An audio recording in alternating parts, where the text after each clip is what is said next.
I'm going to be very quickly, just 50 more slides. Don't worry, no, just kidding. Okay, well, first of all, I'm very happy to be part of this first RTRS International meeting for me. It's my first one. And it's very hard to speak after so many inspiring speakers. So I'm glad that we could finish, and wow, it was pretty nice. Well, we have achieved together many things. So, and we have also held a positive impact. We are generating a positive impact as a soy sector. So, I want to say a few words like, how do we arrive at this moment today? So for me, it is with hope. So we saw the graphics, so everybody's mostly optimistic or realistic. For me, it's with hope. So of course, we know we have been, we are facing and we are experiencing also some climate change, and it's not only on the news anymore. Yesterday we saw some of the speakers saying that they are living it day to day, and also in the COP16 biodiversity we didn't saw so many results. So we saw that we haven't achieved. Thank you. We haven't achieved so many results regarding funding for biodiversity. So it's a pity. Well, but what do we want as a sector and as RTRS?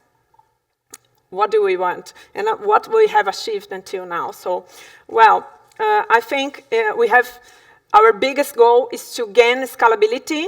So over the last 18 years, we have achieved 216 members across 32 countries. So it's a huge community, and also we have achieved in the last few years 7.5 million tons of certified responsible soy. It's a lot. It's a big and a huge impact. And also we can see that this impact is on 2.2 million hectares in the world, actually in 6 countries, producers' countries that we have it certified by our standard in the last few years. So it's a lot. It's a big and important area. So also we have achieved 4.7 million tons of corn, certified responsible soy corn, sorry. It's a lot also, and as we spoken also during these days, it is still a challenge to sell this corn, but we have the biofuels perspective, okay, and we have many opportunities. I see many opportunities in this field as well. We also saw an increase of 12% of certified sites. So as we see the physical transition coming, we see many chain of custody being certified as well. And our impact is expanding over to 400 new sites across 16 countries this year. So it's a lot. Many sites are being certified as well. So these numbers reflect the global commitment of all of you, all the stakeholders, and to the best practices. Okay, RTRS, when I first start understanding and learning about RTRS, because you must know, James just said, I'm here for the last 10 months, so I'm still learning. I understand that we are the biggest scheme in payments for environmental services. So the premium that the producers are receiving is helping them to make the change on the ground. That's where we need to change the change to be made, of course, to carbon sequestration, to all the good practices that you know already. So it is a big result for me, and we are the biggest scheme in this sense. So this last year, we did many meetings. We achieved a lot of good results. We hold We held 12 events. This was the first task force in Uruguay that I also participated. We had a task force in Argentina, and we also had 3 meetings, 3 task forces in Brazil, which were pretty nice with around 55 people each. It was pretty good. And also this year, as you saw today, we signed the agreement with Abiovi, but we also this year signed an agreement with Apresit. So these both agreements, the main idea is to collaborate with these other multi-stakeholder and associations, in order to foster the certification on the ground. So this is the main idea for these both agreements. Also, we have an agreement with GIZ. We are going to renew that in the next few months. We already talked to them, again, in order to foster to achieve our goal to gain scalability. And with GMP Plus, as Olin said yesterday, we have a partnership with them for the last 10 years, and we are willing to continue, looking forward to continue this partnership. We also were able to connect with around 30 members in Switzerland, in Lucerne, in June, where, I think all of you were invited, all the members actually were invited to participate and to review the strategic planning. It was an opportunity because our strategic planning was done in 2020. Thank you. And now we have this quick revision. Okay. Great. So what about the future of RTRS? What am I seeing for the future for RTRS? Well, I see a lot of opportunities. So before I go to the future, I just want to share a little bit about myself. So I'm Brazilian, as you might already notice. I live in São Paulo, and I live in an apartment, so I don't have farmers in my family at all, but I decided to study environmental engineer. And after that, for the last 15 years, I've been working with sustainable agriculture. And I worked for BASF, with Fundação Ecomais, and I worked with many sustainable projects with the largest cooperatives in Brazil. So Cochupé is the largest cooperative, coffee cooperative in the world. Cooper Citrus is orange and citrus. Cevali is grains, and many others. I didn't put all of them, but I used to coordinate many projects with them. And for the last 7 years, I was working with livestock production. So I participated and coordinated this project that is named Livestock Rally. So I drove all over Brazil with an Amarok, visiting farms, and it was really good, really nice to engage, to get to learn how this livestock and cattle raising works in Brazil, and not only in Brazil, but I've visited farms in Paraguay, in the US, in many other countries. And also participated as I was responsible for the Brazilian Roundtable on Sustainable Beef, which is a similar network as RTRS. It's very similar, and I was also part of the executive committee for the Global Roundtable on Sustainable Beef.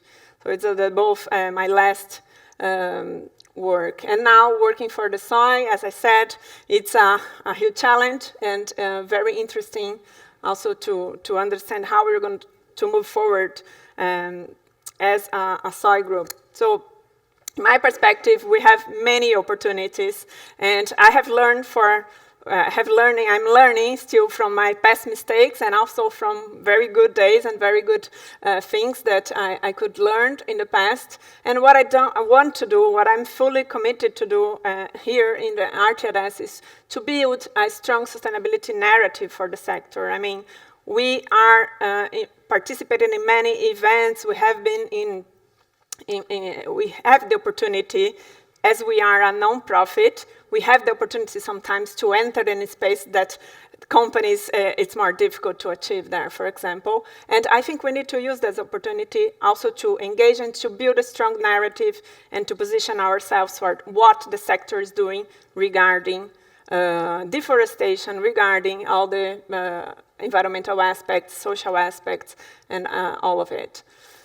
The second point is to drive transformation. So someone said that, oh, we are new. Well, I'm around my 30-something, and I want to drive digital technology, digital transformation in RTRS. So we started building a new website, a new intranet, in which each member is going to have a user and password to access it, to have access to all the RTRS information,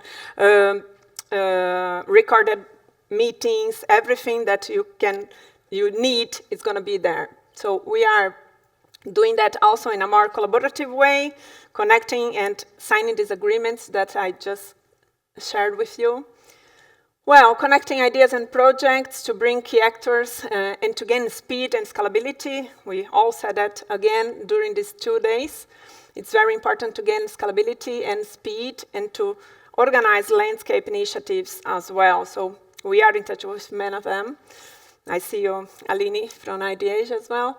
Well, increase engagement and accelerate the learning curve, bringing science to the discussion. So also, for who participated in the last task forces, saw that we brought some scientists to bring perspective. And in the last task force meeting in Brazil, we also did an exercise with the ones that were there in order to establish the definition for regenerative. In our table, I was discussing with Natalie from FEDIO and, oh, sorry, I forgot her name. Paul? Moment. I'm sorry, I couldn't handle it. But yes, we discussed a little bit about the definition. So what does regenerative agriculture means for the RTRS? So it's one of the points that we are also discussing in the task force, and the idea is to approve with the entire network. So this is one of the topics that I'm committed with. And regarding the strategic planning session, so as I said, it was just a review. We didn't build an entire strategy from scratch, so we just reviewed what we had, and we updated that with some other ideas. And what I want to bring is that, here we are, so these 3 main key points in our strategy is now, we are going to validate that in the General Assembly this afternoon, so members, please don't leave. This is the main point. So position RTRS as a preeminent voice for the sector, so we want to be more in the media, to give interviews, to appear more in magazines, journals, whatever, just to show our faces and to share with the world the work that we are all doing. So establishing ourselves as the main standard for certification and strengthening it, of course, we want to establish ourselves as the main standard. And also grow faster and become a data-driven solutions provider. This is what it's another one of the key ideas that I'm bringing as the new executive director. So we want to develop entire solution systems, not only the certification, the standard scheme, and the assurance practices, but also develop a data-driven system where we can learn from all the data collected from the farms. So we want to learn that, to see how is the sustainability index from each region, to connect the dots, and also to help and to identifying which regions is the main reasons that we need to be there and to develop as well. So these are the key ideas. We are improving our systems. We had a meeting with certification bodies a few weeks ago. We also held a webinar regarding UDR. I saw many questions here in the last panel regarding UDR. So yes, this year we also launched a revised chain of custody standard aligned with UDR requirements. So we launched it already. We also going to approve it today. with the General Assembly. So that's the main idea. So we are working on that. We already have it done. And is the idea to also help the entire network to move to a physical soil. So it's both ways. We understand that we need the credits still, but we also need to move to the physical soil.